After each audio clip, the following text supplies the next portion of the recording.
Good afternoon, everyone. Thank you for joining us. I'm Steve, And I'm Scott. and together we are Backyard Musings, the science and technology channel. Yep. And we're talking about a health issue today. We love these kind of articles that we hate cancer, and we're looking for somebody to come up with all kinds of ways to get rid of this disease. And we're hoping we like every article that comes up that talks about it. And this is one of those articles. Tea may offer powerful health benefits, but how it is prepared and consumed matters. Tea has a long history as both a traditional remedy and an everyday drink. Now, a new review suggests that reputation may have real support behind it. Across human cohort studies and clinical trials, tea drinking shows its most consistent links to better heart and metabolic health, including lower risks of cardiovascular disease and related problems like obesity and type 2 diabetes, with hints of protection against some cancers as well. And we do not advocate like Earl Grey that has a lot of caffeine in it. Well, all that we would advocate is herbal tea, the non-caffeinated kind. Would you like to know more? The authors also point to early signs that tea may be tied to slower cognitive decline, less age-related muscle loss, and anti-inflammatory and antimicrobial effects. Those areas are promising, they note, but still need stronger long-term human trials. How much you drink seems to matter, too. In a meta-analysis of 38 prospective cohort data sets, moderate intake tracked with lower all-cause, I'm not exactly sure what that means, but anyway, CDV and cancer mortality. For CDV mortality, the benefit signal appeared to level off around, less than 1.5 to 3 cups per day? Approximately 1.5 to 3. Okay. All right. Yeah, less than would have been a little triangle thing, right? While all-cause mortality showed its strongest association at approximately 2 cups per day. 2 cups is nothing. That's nothing for people that drink. I know it could be morning and night. Yeah. You drink your chamomile at night, help you go to sleep. Yeah. At the same time, the review notes that not all tea products are created equal. Bottled teas and bubble teas can include additives such as artificial sweeteners and preservatives, which may introduce health concerns that do not apply in the same way to brewed tea. Tea is made from leaves of Camellia sinensis and has been consumed worldwide for centuries. So what I'd like you to do, folks, if there's an enterprising sleuth out there, check out Camellia sinensis and write it in the comments what you think about it and whether it's got caffeine, how much caffeine, that kind of stuff. It was first valued largely for medicinal purposes before becoming a widely enjoyed beverage. Scientists have long been interested in tea because it contains high levels of polyphenols, particularly catechins, which are thought to play a major role in many of its reported benefits. This review, published in Beverage Plant Research on November 13th, 2025, brings together evidence from laboratory research and human studies to examine how tea relates to a wide range of health outcomes. While green tea has been studied extensively, the authors emphasize that far less is known about black oolong and white tea. I never even heard of white tea, especially when it comes to comparing their health effects.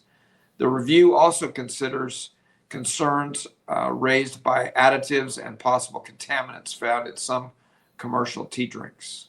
Yeah, I think the black tea is like the Earl Grey. I don't know why they call it gray. Oolong, I've heard of oolong, but I haven't heard of white tea. In the review, green tea stands out for cardiovascular protection. Human studies summarized by the authors link tea intake to modest reductions in blood pressure and improvements in blood lipids, including lower LDL cholesterol. Large cohort studies also associate regular tea drinking with reduced all-cause mortality and lower deaths from CDV, with the most consistent signal appearing in populations where green tea is the dominant type. For weight control and cardiometabolic markers, the review emphasizes that results are strongest in overweight obese groups and depend on dose and study design. As examples, in people with obesity and metabolic syndrome, drinking approximately 4 cups a day of green tea for 8 weeks was reported to decrease body weight, lower LDL cholesterol, and reduce oxidative stress markers in at least one randomized trial highlighted in the review. In another trial in overweight adults, approximately 600 to 900 milligrams per day of tea catechins with again, less than 200 milligrams a day of caffeine for approximately 90 days was associated with reduced body fat. On diabetes specifically, the review notes that many cohort studies link higher tea intake, approximately 3 to 4 plus cups per day, to lower type 2 diabetes risk, but results are not uniform. Some large population data sets have shown the opposite pattern, and in several trials of people already diagnosed with type 2 diabetes, green tea extracts did not consistently remove HbA1c, glucose, or insulin. The authors describe cancer findings as strong in animal research, but mixed in human studies, likely because cancer risk varies by site, genetics, and environment. Still, meta-analysis cited in the review report lower risk signals for certain cancers, including oral cancer, reported relative risk around, 0.8 for frequent green tea consumption. Yeah, keep going. Lung cancer in women reported, I don't know what RR, around 0.78 or 0.8. Colon cancer reported or around 0.8, a little over a 0.8. So the review highlights observational evidence that frequent tea consumption is associated with lower prevalence of cognitive impairment. One meta-analysis summarized in the paper combined 18 studies totaling almost 59,000 participants and found green tea intake was linked to lower odds of cognitive impairment, with the strongest association seen in adults aged 50 to 69. The authors also note that tea contains theanine, an amino acid that can cross the blood-brain barrier and has been linked to studies to stress reducing and anti-anxiety effects, which could directly support cognitive health. The review also points to early clinical evidence that tea polyphenols may help counter sarcopenia, age-related muscle loss. One randomized controlled trial reported that about 600 milligrams per day of an epicatechen-enriched green tea extract for 12 weeks improved measures such as hand grip strength and attenuated muscle loss. Other studies suggest tea catechins may work best when paired with resistance exercise and adequate protein amino acid intake. On inflation, the review includes trials where catechins were associated with reduced inflammatory biomarkers. For example, in an RCT involving obese, hypertensive participants, approximately 379 milligrams per day green tea extract for 3 months was associated with reductions in, again, I don't know what any of this is, but TFA alpha, TNF alpha. Okay, which I guess turns out to be approximately 14.5%, and C reactive protein, approximately 26.4%, alongside improved insulin resistance related measures. So tea's antimicrobial effects are described as particularly plausible in the mouth and upper airway because tea compounds directly contact oral microbes. The authors cite evidence that catechins can inhibit cavity-causing bacteria such as Streptococcus mutans, which, bad news, folks, I found out I got 3 cavities yesterday. I found that out. And my wife just had her teeth worked on. She had like a root canal and 2 cavities worked on today. Supporting interest in tea-based rinses for oral health. They also describe mostly lab-based antiviral findings, including work on influenza and coronaviruses, and note that human evidence remains limited, though small studies, such as catechin gargling in older adults, have reported lower infection rates and warrant larger replication. However, while tea has numerous benefits, commercial tea products such as bottled or bubble tea often contain sugar, artificial sweeteners, and preservatives, which may reduce or negate the health benefits.